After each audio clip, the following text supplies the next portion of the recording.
I'm not going to name names, but this was a family friend that they gave their child a brand new car when that kid turned 16. Brand new car.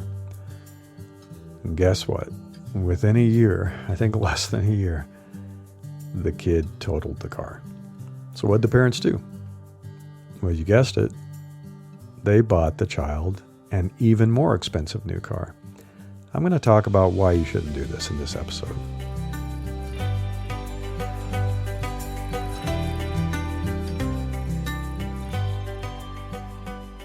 I'm Larry Cornett, and this is Invincible Life.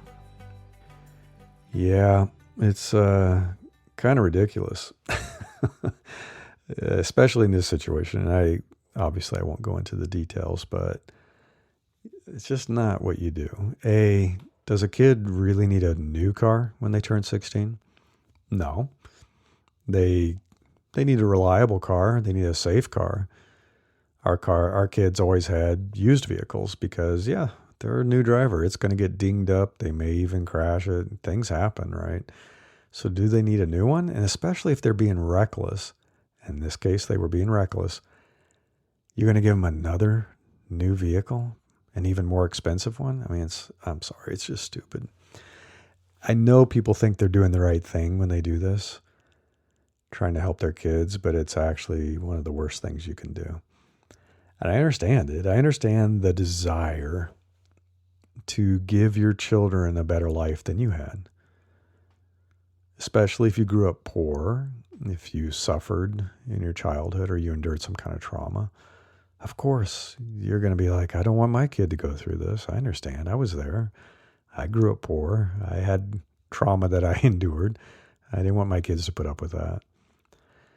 But there is a difference between giving your child a good life and an easy life.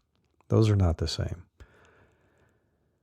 Giving someone an easy life doesn't do them any favors in the long run.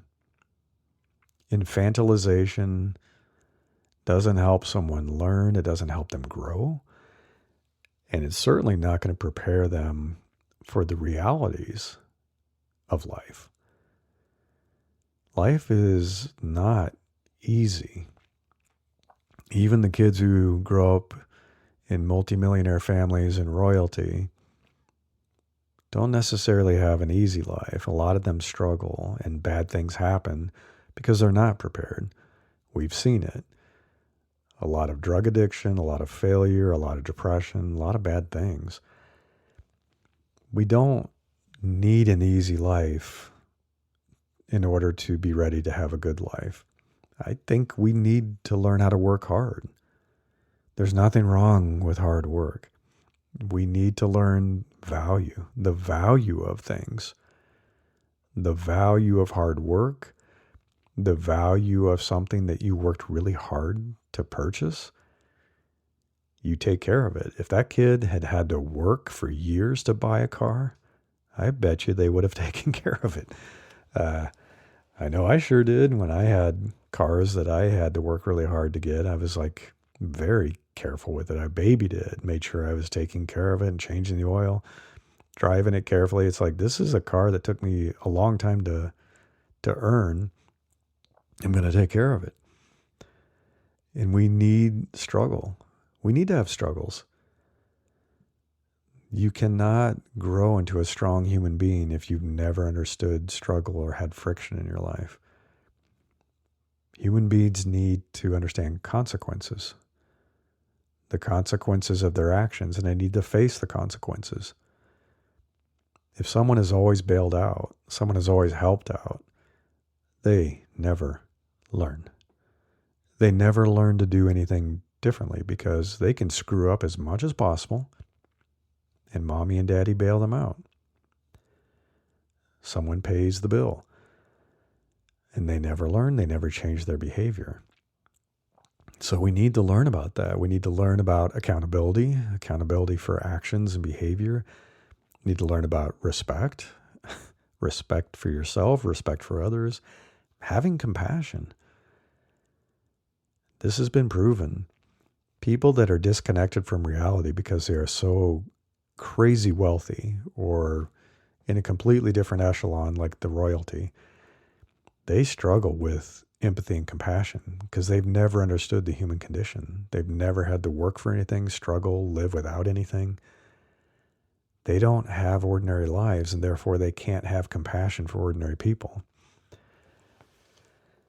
So I'm always surprised when I discover that friends completely cover everything for their children.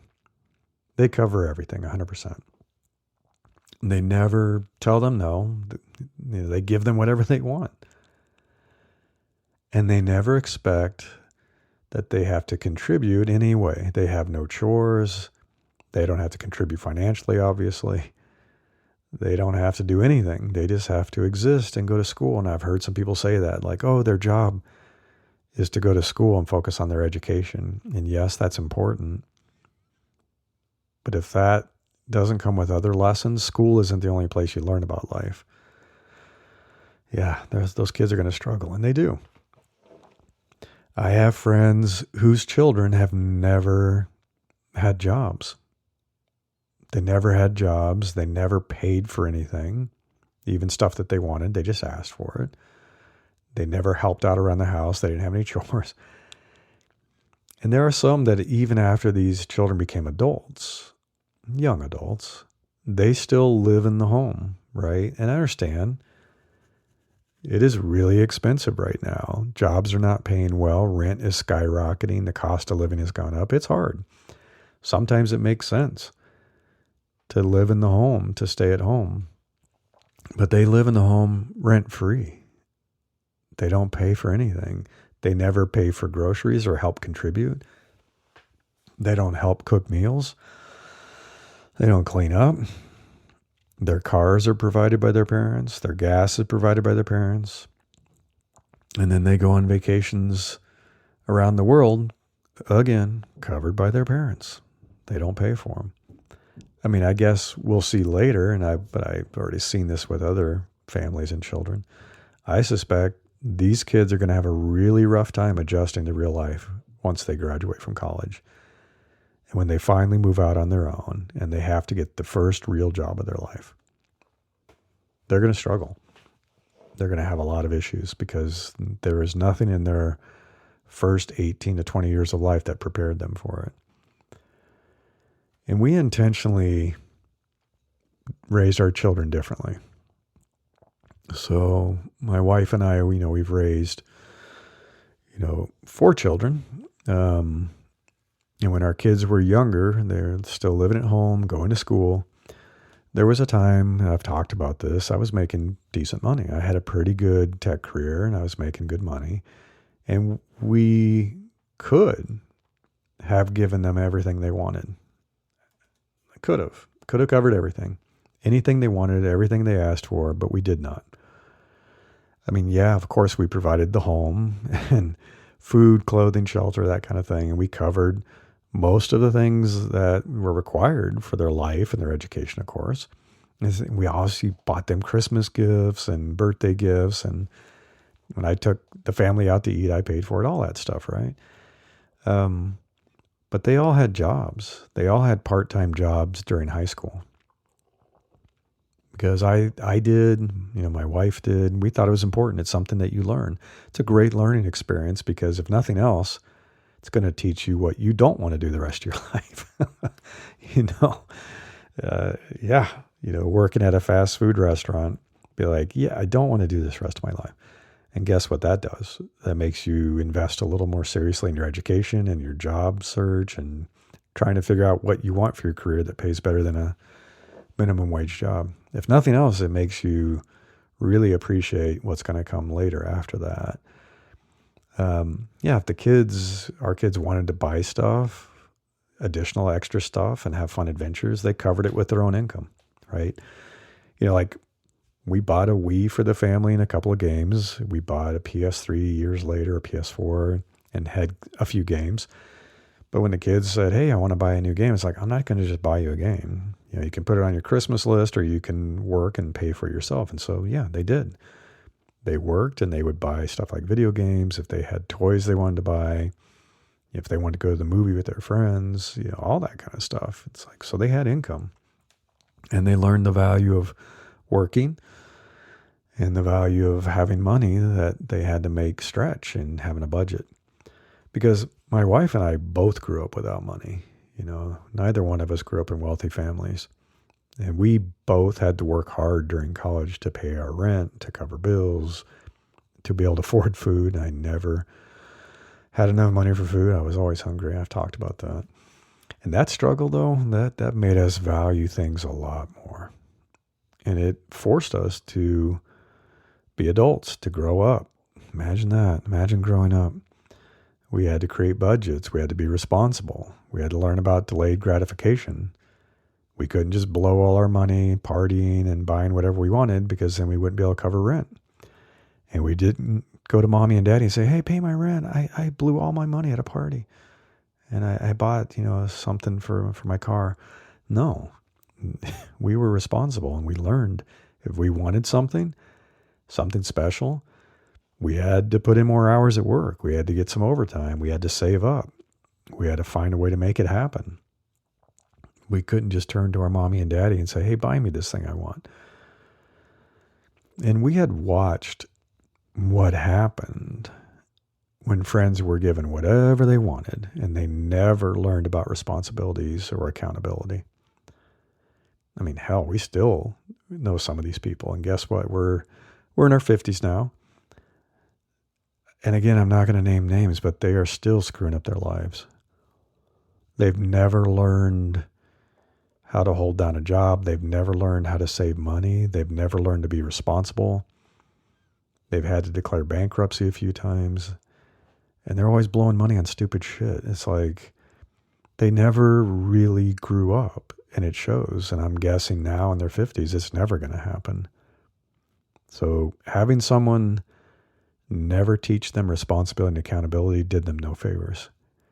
Because here they are in their late 50s as adults, and they still don't have their shit together. I mean, that's unfortunate. So we didn't want that to happen to our children. Our kids had chores, they had allowances, they had jobs, as I mentioned.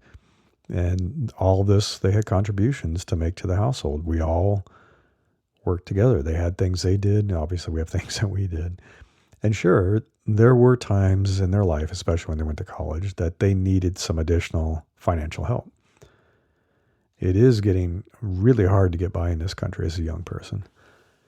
Heck, it's hard for everybody. It's not easy for anyone. But we never just gave them money. Instead, we gave them loans, interest-free loans. And guess what? They paid us back. They made payments and they paid us back. And so they learned the responsibility of that. They were able to get help from us. And we always want to be there for them, but we also didn't want to mollycoddle them and end up with kids that never understood accountability and responsibility. And, for example, all of my children have traveled internationally, right? My daughter went to France and Iceland and Australia. My oldest son, spent a semester in Ghana and Africa, and he's now in Australia. He's in Australia right now. My youngest son traveled to a lot of different places in Germany and France, Italy, Japan, and every single one of them paid for their own trips. We didn't pay for their international trips, unlike our friends. So they worked hard. They made some tough decisions and budgeted. They saved their money and they covered it themselves. They paid for their flight and their housing and food. And because of that, they value those trips way more than a kid that was just given a trip. They value those memories so much more than if we just forked over the money for all that travel, right? And I know I do this a lot in my podcast and articles and stuff, but I tend to brag about my kids, but I just think they're pretty amazing. They're amazing young people. I'm so happy with how they turned out. It's been wonderful to watch. And my wife deserves the credit for that. She's an amazing mother. She did a tremendous job with them. And I know it's tempting. as I mentioned earlier, it's so tempting to give your children everything you didn't have. Everything you didn't have. I grew up poor, and I watched other kids get stuff that I could only dream about. You know, they had really nice shoes, and I didn't have really nice shoes. They had, when the Atari came out, all the kids had Ataris. I never had an Atari. I had a paper route, and I earned money so that I could buy a bicycle I really wanted. I wanted a 10-speed bike, my first one. So I had a paper route. And I delivered papers, and I made money so that I could buy that bike. And then I used that bike to deliver papers. And I loved that bike. I loved it because I worked hard to get it. And it meant a lot to me. And that was stuff that I really wished I could have had, but now I'm glad that I wasn't just given that stuff. So when I was finally making decent money, it was tempting, absolutely, to just buy everything the kids wanted, right? To cover everything. But it's just not good. It's not good at all. Giving into that temptation would have kept them from growing into their full potential. Their full potential to be resourceful, hardworking, and responsible young adults. And you don't have to look far. I'm sure you know some people, and we can look at celebrities' children and, all the multimillionaires and billionaires' children to see what happens when wealthy families spoil their children senseless. And it doesn't end well. It doesn't end well. They don't turn into wonderful people. There are some on the rare occasion that somehow manage, but it's not good. And I don't even think it necessarily requires a bunch of wealth per se. I have watched other people go into crazy amounts of debt to give their kids everything. Tons of loans and credit card debt because they're like, well, I don't want them to do without. And it's like, why do they need a new car? Why do they need such an expensive car? Why do they constantly need every single fashionable thing that comes out, the clothing? And really, your kid needs to go to the Bahamas? It's like, come on, this is ridiculous.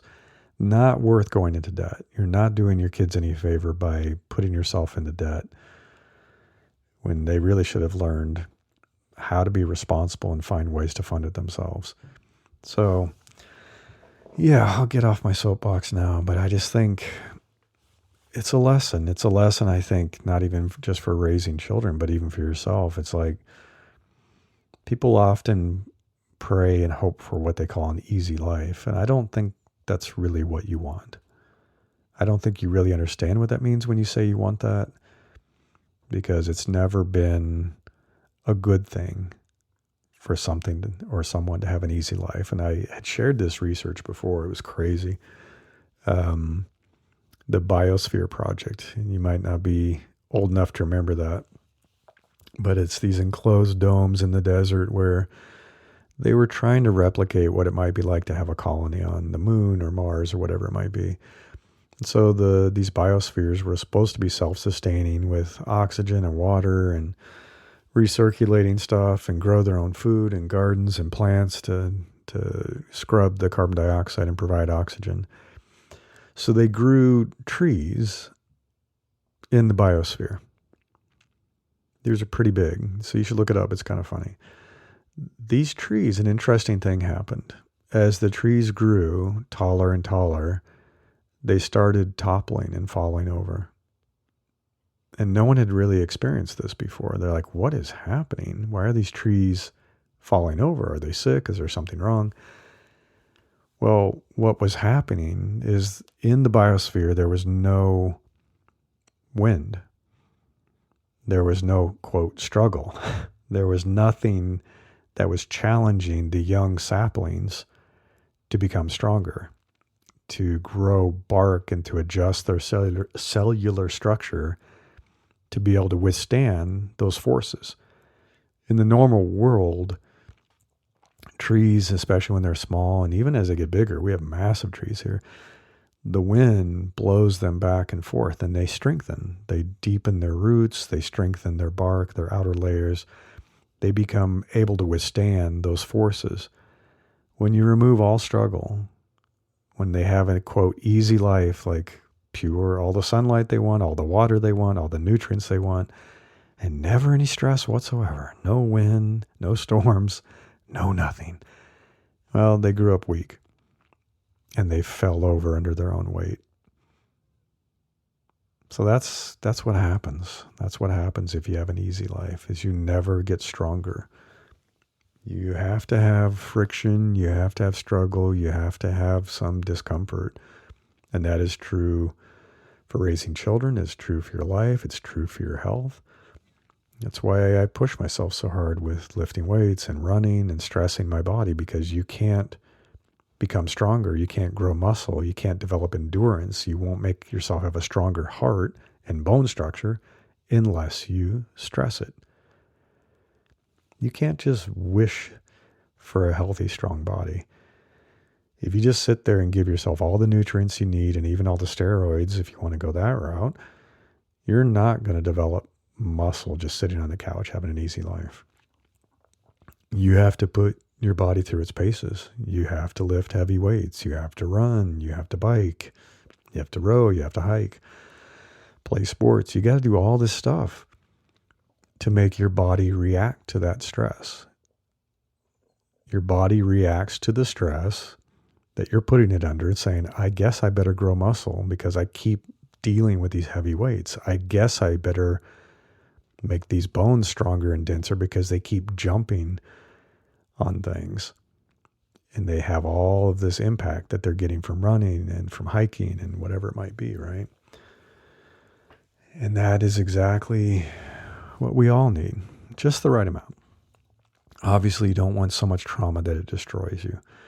You don't want to deny your children everything and try to turn them into some kind of crazy fighting creatures because you never fed them and you never provided clothing, you never provided shelter. It's not about that. Some people take that stuff too far. That's not what I'm saying at all. Give them love, give them support, give them food, shelter, and clothing. But when it goes beyond that, challenge them. Give them a chance to step up, take responsibility, work hard for something, and really value what they're able to do with that because it's theirs and they worked hard for it. And I'm seeing this right now. You know, one final thing that I can talk about, really unfortunate, with AI, artificial intelligence, people are using it to be the easy way out. They're taking away every bit of stress and work and effort to create anything. So they're not learning how to create art. They're not learning how to paint. They're not learning how to play instruments. They're not learning how to write. People are using AI, generating a book and claiming, hey, I'm an author now. No, you're not. And so unfortunately, people are outsourcing a lot of their brainstorming and creativity and ability to make things to AI. And no, prompt engineering does not count. I'm sorry. There's some clever stuff you have to do with prompt engineering, but it's not the same. It's not the same as writing your own novel, painting your own painting, playing a musical instrument. It's not the same. And I fear that we are going down a dark path with this, where we're trying to give ourselves a really easy life. But we're going to, in the process of this, lose our ability, our cognitive skills. And I'm already seeing hints of it. You can say, no, that's not going to happen. No, there's a right way to do this. I'm trying to understand why it is then when a service goes down, and they do, you know, Claude goes down. You often see ChatGPT go down. Everybody on LinkedIn and other places, Twitter, Substack even, they're panicking. They're like, oh no, Claude's down. I can't write any emails. I can't get any work done. What do you mean you can't get any work done? You literally can't work. You can't write an email. You can't write a requirements document. You can't do research without a tool that was only introduced a couple of years ago. You've already lost all those skills, those cognitive skills, the research skills, the ability to brainstorm, to think, to create. That's concerning, folks. That is super concerning. So I'm already seeing signs that it is happening. What's it going to be like when this goes on for 5 years, 10 more years? Will people be capable of anything? I don't know. It's really unfortunate. So, yeah, there's a quote about this. I wish I could find it. I remember there's a quote where it says, don't pray for an easy life. Something about pray for a good one. But yeah, that's what I hope for you. That's what I hope for everyone is you have a good life, a meaningful life, a life that feels like it's leveraging your talents, your capabilities, your potential, that you're pushing yourself to become the best you that you can be. And you're not deferring all of that and giving all of that away to tools and machines and software. Anyway, yeah, something I've been thinking about recently. So with that, I'll wrap it up, but I wish you the best, and I wish you a good life. Until next time, I wish you the best of luck with pursuing the life of your dreams so you can be happier, healthier, and more fulfilled.